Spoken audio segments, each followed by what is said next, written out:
आप चाहें तो करोड़ों रुपये कमा सकते हैं, लेकिन चैन की नींद नहीं कमा सकते। ना ही ये नींद किसी बाजार में मिलती है और ना ही किसी दुकान पर मिलती है। भागदौड़ भरी जिंदगी में आदमी सिर्फ कमाने पे ही ध्यान देता है। वो खूब पैसा कमाता है, लेकिन वो भूल जाता है कि शरीर के लिए सबसे ज्यादा जरूरी चैन की नींद होती है। अगर आप रात में अच्छी नींद नहीं ले पा रहे हैं तो आपका पूरा दिन थका थका रहेगा, हर काम में आलस्य आएगा और आप किसी भी काम को मन लगाकर नहीं कर पाएंगे। इसीलिए जितना ज्यादा जरूरी पैसा कमाना है, उससे कहीं ज्यादा जरूरी है एक अच्छी नींद के लिए तैयारी करना। जी हाँ, सही सुना आपने, तैयारी। क्योंकि बिना तैयारी और बिना ज्ञान के अगर हम सोएंगे तो हम अच्छी नींद नहीं ले पाएंगे। लेकिन अगर आपको कुछ ऐसे तरीके पता हो जिससे गहरी और अच्छी नींद कैसे ली जाती है, तो आपकी जिंदगी में से आप तनाव को बहुत कम कर सकते हैं। अगर तनाव का सीधा सा संबंध नींद से होता है। अगर आप अच्छी नींद नहीं ले पाएंगे तो आप तनाव से ग्रस्त रहेंगे, और वहीं दूसरी ओर अगर अच्छी नींद ले पाएंगे तो तनाव रहित रहेंगे, ऊर्जा से भरे रहेंगे, पॉजिटिविटी से भरे रहेंगे। आज की जो कहानी मैं आपको सुनाने वाला हूँ, उस कहानी के माध्यम से आप ये जान पाएंगे कि अच्छी नींद ना आ पाने के क्या कारण होते हैं, और साथ ही आपको इस वीडियो में अच्छी और गहरी नींद लेने के लिए कुछ छोटे छोटे और योगिक उपाय बताए जाएंगे। इससे पहले कि आप इस कहानी में खो जाएं, इस चैनल को सब्सक्राइब जरूर कर लें। तो चलिए कहानी शुरू करते हैं। एक बार की बात है, एक बहुत बड़ा व्यापारी एक बौद्ध भिक्षु के पास आकर कहता है कि गुरुवर, मैंने अपने जीवन में बहुत धन कमाया, सारी भौतिक सुख संपत्ति मेरे पास है, लेकिन फिर भी मैं रात में चैन की नींद नहीं सो पाता हूँ।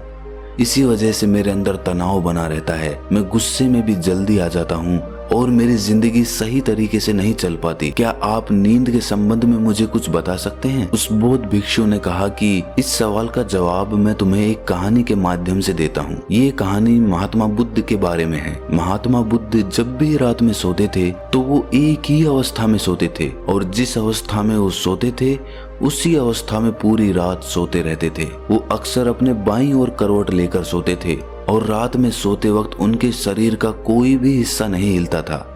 ऐसा प्रतीत होता था कि कोई मृत आदमी वहां पर पड़ा हुआ हो, और जब सुबह वो उठते थे तो बहुत ही सकारात्मक ऊर्जा से भरे हुए उठते थे। महात्मा बुद्ध का एक शिष्य था जिसका नाम आनंद था। आनंद रात में महात्मा बुद्ध के पास ही सोता था। वो रोज महात्मा बुद्ध को एक ही अवस्था में सोते हुए देखता। एक दिन उसके मन में एक जिज्ञासा उठी। उसके मन में ये सवाल उठा कि महात्मा बुद्ध एक ही अवस्था में पूरी रात कैसे सो सकते हैं? ना तो उनका हाथ हिलता है, ना उनका पैर हिलता है। आखिर इस बात का क्या रहस्य है? उसकी जिज्ञासा इतनी ज्यादा बढ़ गई कि उसने रात में ही महात्मा बुद्ध को उठाकर उनसे ये सवाल पूछ लिया। उन्होंने बुद्ध से पूछा कि हे बुद्ध, मैं देखता हूँ कि आप रात भर एक ही अवस्था में लेटे रहते हैं, ना आपका हाथ हिलता है ना पैर हिलता है।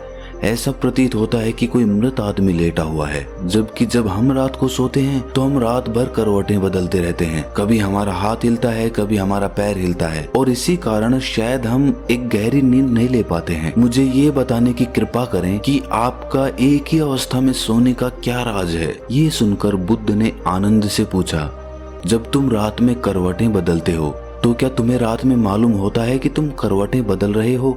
ये सुनकर आनंद ने कहा कि नहीं बुद्ध, ये तो हमें सुबह उठने के बाद पता चलता है कि जिस अवस्था में मैं सोया हुआ था, सुबह मैं उस अवस्था में नहीं उठा। रात में तो मुझे पता ही नहीं चलता कि मैं करवट बदल रहा हूँ या नहीं बदल रहा हूँ, क्योंकि उस वक्त तो मैं नींद में रहता हूँ। ये सुनकर बुद्ध कहते हैं कि तुम रात में ही नहीं सोते रहते, तुम दिन में भी सोते सोते ही काम करते हो। जब तुम दिन में ही होश पूर्वक नहीं जी पाते तो रात में होश पूर्वक कैसे सो सकते हो? अक्सर तुम दिन में भी सोते सोते ही काम करते हो और इसीलिए रात में जागृत नहीं हो पाते। और वहीं अगर मेरी बात है तो मैं रात में भी जागृत अवस्था में ही सोता रहता हूँ।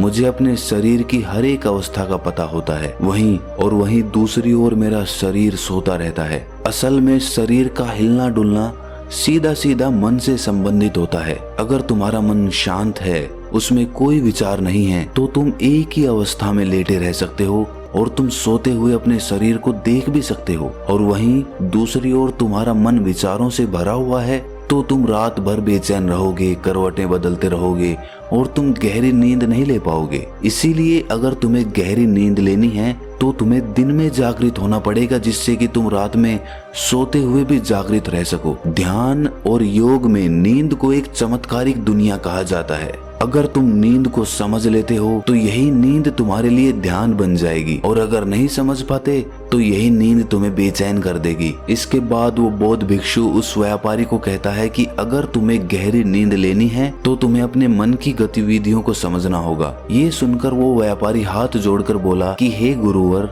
ये बड़ी बड़ी बातें मुझे समझ में नहीं आती हैं। मुझे आप कुछ ऐसे आसान तरीके बता दीजिए जिससे मैं आराम से अच्छी नींद ले पाऊं। ये सुनकर वो बौद्ध भिक्षु कहता है कि गहरी नींद न आने के मुख्य रूप से 7 कारण होते हैं। उस 7 कारण मैं तुम्हें एक एक करके बता रहा हूँ। इसमें से सबसे पहला और सबसे मुख्य कारण है सोने से पहले के विचार। जब भी हम सोने जाते हैं तो उससे पहले हमारे मन में बहुत सारे विचार चल रहे होते हैं, और सोने के बाद हमारा अवचेतन मन सक्रिय हो जाता है। हम जिन विचारों के साथ रात में सोते हैं, पूरी रात हमारे मन में वही विचार चलते रहते हैं। हमारा मन उन्हीं विचारों के पीछे दौड़ता रहता है, और जब हम सुबह उठते हैं तो उन्हीं विचारों के साथ उठते हैं। इसीलिए अगर तुम सोने से पहले नकारात्मक विचारों के साथ सोते हो तो सुबह तुम तनाव से भरे हुए और थके थके जगोगे। इसीलिए अगर तुम रात में नकारात्मक विचारों के साथ सोते हो तो पूरी रात तुम्हारा मन उन विचारों के पीछे दौड़ता रहेगा और उन पर काम करता रहेगा, और जब सुबह तुम उठोगे तो उन्हीं विचारों के साथ उठोगे। इसीलिए तुम पाते हो कि किसी किसी दिन तुम सुबह उठते हो तो तुम बहुत थका थका महसूस करते हो, शरीर में कोई जान ही नहीं होती है, कुछ काम करने का मन नहीं होता है। और वहीं अगर रात में तुम सकारात्मक विचारों के साथ सोते हो, पूरी रात तुम्हारा मन उन्हीं सकारात्मक विचारों के पीछे काम करता है, और इसीलिए कभी कभार जब तुम सुबह उठते हो तो तुम ऊर्जा से भरे होते हो, तुम्हारे अंदर एक स्फूर्ति होती है, तुम्हारे अंदर एक ताजगी होती है। और वहीं रात में अगर तुम विचार रहित होकर सोते हो तो पूरी रात तुम शून्यता में सोते रहोगे, और तुम्हारी नींद ही तुम्हारे लिए ध्यान बन जाएगी। इसीलिए हमेशा याद रखो कि सोने से पहले थोड़ी देर के लिए ध्यान कर लो और अपने विचारों को शांत कर लो, जिससे कि तुम्हारी नींद तुम्हारा ध्यान बन जाए। अगर दोस्तों आधुनिक समय की हम बात करें तो आज के समय में बहुत सारे रिलैक्सिंग म्यूजिक इंटरनेट पर उपलब्ध होते हैं। हम सोने से पहले किसी भी रिलैक्सिंग म्यूजिक को लगाकर अच्छी और गहरी नींद ले सकते हैं। इस तरह के रिलैक्सिंग म्यूजिक हमारे मन को शांत कर देते हैं, जिससे कि पूरी रात हमारा मन विचारों से मुक्त रहता है। अच्छी नींद ना पाने का दूसरा मुख्य कारण होता है कि निश्चित समय पर ना सोना। जी हाँ, अक्सर हमारा सोने का समय निश्चित ही नहीं हो पाता। कभी हम देर से सोते हैं, कभी पहले सोते हैं, और कभी दिन में भी सो जाते हैं। और जब हमारा सोने का कोई निश्चित समय नहीं होता है तो हमारा मन भी उसी तरह काम करता है। हमारा मन भी उलझ जाता है और उसे पता ही नहीं चलता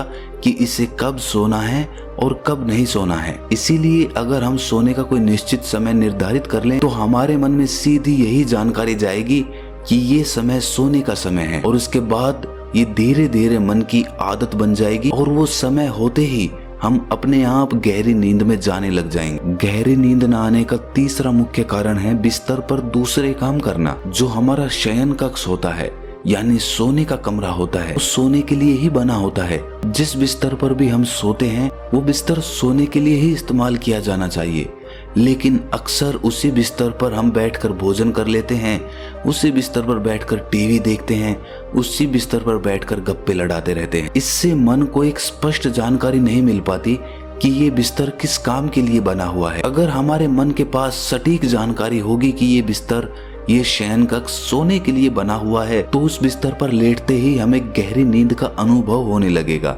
अक्सर बौद्ध भिक्षु सुबह अपना शयन कक्ष छोड़ देते हैं और उसके बाद रात में ही अपने शयन कक्ष में जाते हैं। इसकी वजह से उनके मन के पास सटीक जानकारी होती है कि ये सोने का समय है और ये सोने का कमरा है। गहरी नींद न आने का चौथा मुख्य कारण है गलत तरीके से सोना। अक्सर हमें सोने का सही तरीका पता ही नहीं होता है, इसीलिए कुछ लोग पेट को बिस्तर की तरफ करके सो जाते हैं, जिससे उनके शरीर के अंगों पर एक तनाव बना रहता है। तो सही तरीका क्या होता है सोने का? जब भी आप बिस्तर पर सोते हैं तो सीधे सोएं, आपका चेहरा और आपकी छाती आसमान की तरफ हो। और जिन लोगों को करवट लेकर सोना पसंद है तो वो अपनी बाईं ओर करवट लेकर सो सकते हैं। इससे हमारी रीढ़ की हड्डी सीधी रहती है, जिससे हमारे शरीर के सभी अंग तनाव रहित रहते हैं। सोने के लिए बहुत ज्यादा नरम गद्दे का प्रयोग ना करें। इससे जब आप उस गद्दे पे सोएंगे तो आपकी रीढ़ की हड्डी मुड़ जाएगी, जिससे आपके अंग तनाव में आ सकते हैं। सर के नीचे जो तकिया रखते हैं वो बहुत ऊंचा नहीं होना चाहिए, जिससे हमारी गर्दन बहुत ज्यादा मुड़ जाए। वो हमारे बिस्तर के समानांतर होना चाहिए, जिससे कि बिना तनाव के हम गहरी नींद ले सकें। गहरी नींद न आने का 5वां मुख्य कारण है बहुत अधिक मात्रा में और देर से पचने वाला भोजन खा लेना। बहुत बार हम सही समय पर और सही भोजन नहीं करते हैं। देर रात को सोकर हम बिस्तर पर सो जाते हैं, जिससे हमारे पाचन तंत्र पर बहुत ज्यादा दबाव पड़ता है जब हम कोई मोटा भोजन खाकर रात में सोते हैं। इसीलिए देर से पचने वाला अगर आप भोजन करने वाले हैं तो सोने से तकरीबन 3-4 घंटे पहले ही ऐसा भोजन करें, जिससे कि वो सोने से पहले ही आसानी से पच चुका हो। दोस्त, जो भी शादियां या पार्टियां होती है वो तो रात के समय में ही होती हैं, और उन पार्टियों में अनेक तरह के भोजन मिलते हैं और अक्सर हमारा मुख्य खाना भी रात में ही होता है। दिन में तो हम हल्का फुल्का खाते हैं और रात में ठूस ठूस कर खा लेते हैं, जिससे कि हमारा पाचन तंत्र पूरी रात दबाव में रहता है, पूरी रात वो काम करता रहता है। अब आप ही सोचिए, रात में आप इतना भरपेट खाना खाकर सोएंगे तो आपको गहरी नींद कैसे आएगी। गहरी नींद ना आ पाने का 6वां मुख्य कारण है महत्वाकांक्षाएं। जी हाँ, हम अपने जीवन में बहुत कुछ पाना चाहते हैं। पूरे दिन इधर से उधर चीजों को पाने के लिए दौड़ते रहते हैं और हमारे मन में बहुत सारी महत्वाकांक्षाएं होती हैं कि हमें कल ये करना है, ये पाना है, इतना धन इकट्ठा करना है। इसी वजह से जब रात में सोते हैं तो हमारा मन उन्हीं महत्वाकांक्षाओं के पीछे, उन्हीं सपनों के पीछे भागता रहता है, जिसकी वजह से हम गहरी नींद नहीं ले पाते हैं।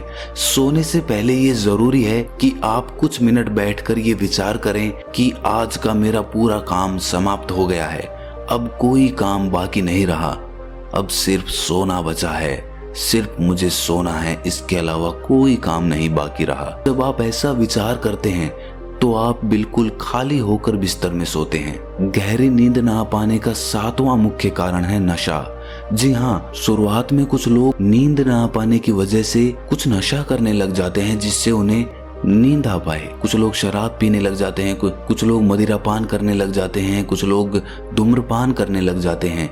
लेकिन धीरे धीरे ये उन लोगों की आदत बन जाती है, जिससे जब तक उन्हें वो नशा नहीं मिलता उन्हें नींद नहीं आती। इसीलिए गहरी नींद में जाने के लिए किसी भी ऐसे पदार्थ का सेवन ना करें जिससे आपके शरीर को हानि पहुंचे और आपका शरीर और मन उसके बिना ना सो पाए। ये सुनने के बाद उस व्यापारी ने कहा कि गुरुवर, ये तो मुझे समझ में आ गया कि नींद ना आ पाने के मुख्य कारण क्या होते हैं, लेकिन कृपया करके मुझे कुछ ऐसे यौगिक उपाय भी बताएं जिससे मैं अच्छी नींद ले पाऊं। ये सुनकर वो बौद्ध भिक्षु कहता है कि सोने से पहले जरूरी है कि गुनगुने पानी से स्नान कर लिया जाए। जब आप स्नान करते हैं तो आप स्फूर्ति और ताजगी का अनुभव करते हैं, जिससे आपका मन भी शांत होता है और सकारात्मक होता है। स्नान करने के बाद जब आप अपने बिस्तर में सोने के लिए जाते हैं तो आप एक गहरी नींद में जाने के अधिकारी हो जाते हैं। और साथ ही जिस कमरे में आप सोते हैं उसमें किसी जैविक तेल का दीपक जरूर जलाएं, जिससे उस कमरे की ऊर्जा सकारात्मक बनी रहे।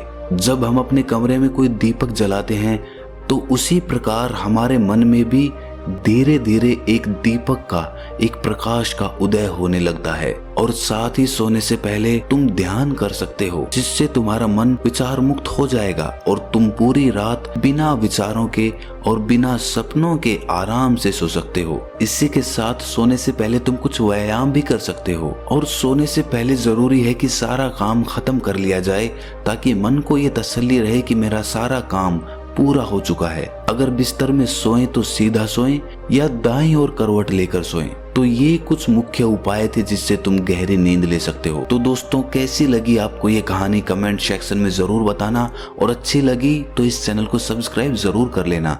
तो मिलते हैं अगली कहानी में, तब तक के लिए अपना ख्याल रखें।